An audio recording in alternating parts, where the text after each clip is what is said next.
वार्ता में आने के लिए आज की प्रेस वार्ता जो है, जो हमारे मुख्य प्रवक्ता श्री सुनील सेठी जी लेंगे, वो डेली वेजर्स का जो मसला है उसके ऊपर बात की जाएगी, और जो रेडिकलाइजेशन जिसको कहीं ना कहीं डायरेक्टली अभी एक हवा दी जा रही है कश्मीर के अंदर, उसके ऊपर आपके साथ हमारे मुख्य प्रवक्ता श्री सुनील सेठी जी बात करेंगे। डॉक्टर ताहिर चौधरी और मैं डॉक्टर अभिजीत जसरोटिया भी इसमें रहूंगा। साथियों, आज की इस प्रेस वार्ता में आपका स्वागत है। जैसा कि आप जानते हैं कि कश्मीर एक मुश्किल दौर से निकला है और अब शांति की तरफ तेजी से बढ़ रहा है। तकरीबन शांति कश्मीर में आई है, लेकिन कश्मीर ने वो दौर भी देखा है कि जब रेडिकलाइज किया गया सोसाइटी को, और रेडिकलाइजेशन के नाम के ऊपर वहाँ पे थिएटर्स को बंद किया गया, वहाँ पे माल नहीं बनने दिए गए और ऐसी चीज़ें की गई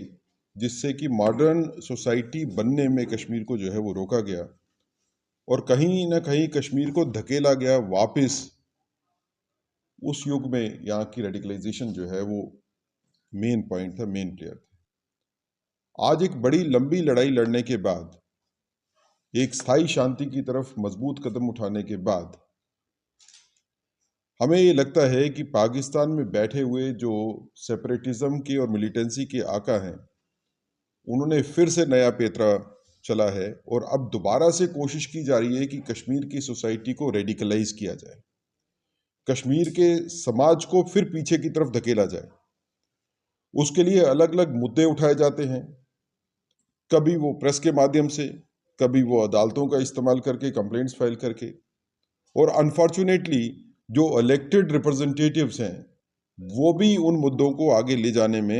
एक बड़ा रोल जो है उनका भी नेगेटिव रोल हमारे को दिख रहा है, कि जिससे सोसाइटी की रेडिकलाइजेशन जो है उसको बढ़ाने की कोशिश है। भारतीय जनता पार्टी ये समझती है कि कश्मीर का भविष्य दृढ़ टूरिज्म के ऊपर, एक मजबूत इकोनॉमी के ऊपर टिका हुआ है। आप टूरिज्म और रेडिकलाइजेशन एक ही जगह पे नहीं बोल सकते। टूरिज्म और रेडिकलाइजेशन एंटीथीसिस है, एक दूसरे के अगेंस्ट है, एक दूसरे के पूरक नहीं है। आप बाकी पूरे हिंदुस्तान के लोगों को, पूरी दुनिया के लोगों को इनवाइट करते हो कि टूरिस्ट के नाते आप कश्मीर में आइए, लेकिन बात करते हो सोसाइटी को उसके साथ ही रेडिकलाइज करने की, फिर पीछे लेके जाने की। तो ये दोनों चीज़ें इकट्ठी नहीं चलेंगी। कश्मीर के समाज को और कश्मीर के वो पॉलिटिकल जमात और नॉन पॉलिटिकल जमात को समझना पड़ेगा कि कश्मीर को आगे बढ़ना है, और कश्मीर को अगर आगे बढ़ना है तो वो जो सभ्य समाज जैसे बाकी सब आगे बढ़ रहे हैं उसी तरीके से, उसी ढंग से हमारे को आगे बढ़ना पड़ेगा। दूसरी बात जिसके ऊपर हम चर्चा करना चाहते हैं वो है डेली वेजर्स का मुद्दा। डेली वेजर्स का मुद्दा काफी सालों से चर्चा में भी है, और डेली वेजर्स लगातार ये कोशिश कर रहे हैं कि उनकी रेगुलराइजेशन जो है वो हो, और उनको गारंटी हो रेगुलराइजेशन की। भारतीय जनता पार्टी ने भी अपने मैनिफेस्टो में ये चीज़ रखी थी कि अगर हम इलेक्शन जीत के गवर्नमेंट बनाएंगे तो हम सिस्टमेटिक ढंग से रेगुलराइज करेंगे सारे के सारे डेली वेजर्स, कंट्रेक्चुअल एम्प्लॉइज और बाकी जो लोग जो हैं अस्थायी रूप से जो काम करते हैं। और तकरीबन इसी तरह का मौक़िफ़ जो है वो नेशनल कॉन्फ्रेंस के मैनिफेस्टो में भी था। लेकिन आज जब डेली वेजर्स रेगुलराइजेशन की बात करते हैं तो उनको रेगुलराइजेशन की बात न करके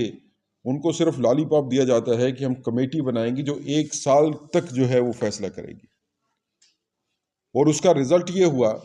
कि डेली वेजर्स अब जैसे पीएचई वाले हैं वो थ्रेट करते हैं कि हम हड़ताल कर देंगे। आप समझिए कि पीएचई वाला डेली वेजर अगर हड़ताल करता है तो पूरी की पूरी सोसाइटी को कितना नुकसान होगा, कितनी कष्ट जो है वो सोसाइटी को झेलने पड़ेंगे। तो Bharatiya Janata party national conference government को कहती है कि आप इन डेली वेजर्स के साथ इमीडिएटली वार्ता कीजिए। पीएचई के डेली वेजर्स जो एजिटेट कर रहे हैं और कहते हैं कि हम हड़ताल करेंगे, इससे पहले कि डैमेज हो जाए, इनके साथ बातचीत होनी चाहिए। और जो आपने मैनिफेस्टो में कहा था कि आप एक एक्ट पास करोगे रेगुलराइज करने का, उसको एक्ट को पास कीजिए। इसको ठंडे बस्ते में डालने की कोई ज़रूरत नहीं है, और ये लोगों की आकांक्षाओं के खिलाफ है। तो एक जो कोशिश की जा रही है भारतीय जनता पार्टी की तरफ से, भारतीय जनता पार्टी की सेंट्रल गवर्नमेंट की तरफ से, एलजी एडमिनिस्ट्रेशन की तरफ से, कि जम्मू कश्मीर में स्थायी शांति की स्थापना हो, टूरिज्म को बढ़ावा मिले, इंडस्ट्री यहाँ पे एस्टेब्लिश हो, इन्वेस्टमेंट्स यहाँ पे आए, उसको कहीं ना कहीं धक्का लगाने की कोशिश जो है वो लगातार रूलिंग पार्टी की तरफ से की जा रही है। हमें इस बात के ऊपर भी बड़ा अफसोस है और गंभीर चिंता है कि मंत्रीगण और और रूलिंग पार्टी के मेंबर्स लेजिस्लेटिव असेंबली में और लेजिस्लेटिव असेंबली के बाहर भी ये बात करते हैं कि वो इंडस्ट्रियल हाउसेस जिनको जगह अलाट हुई है उनसे जगह वापस ले लो। एक चिंता का विषय है, एक डर का माहौल पैदा करने की कोशिश है, क्योंकि इन्वेस्टमेंट सारी की सारी जो है अगर आप देखेंगे तो उसमें ज़्यादातर इन्वेस्टमेंट जम्मू खित्ते में आई है, और आप इंडस्ट्रियल इन्वेस्टमेंट को अगर क्वेश्चन मार्क में लेके आओगे तो आगे भी काफ़ी देखने को मिला कि काफ़ी इंडस्ट्रियलिस्ट जो है वो डर के माहौल में यहाँ पे आने में राज़ी नहीं है। जिन्होंने कमिट किया है यहाँ पे इंडस्ट्री लगाने के लिए वो भी भागने की कोशिश कर रहे हैं। तो कुल मिला के हमारी नेशनल कॉन्फ्रेंस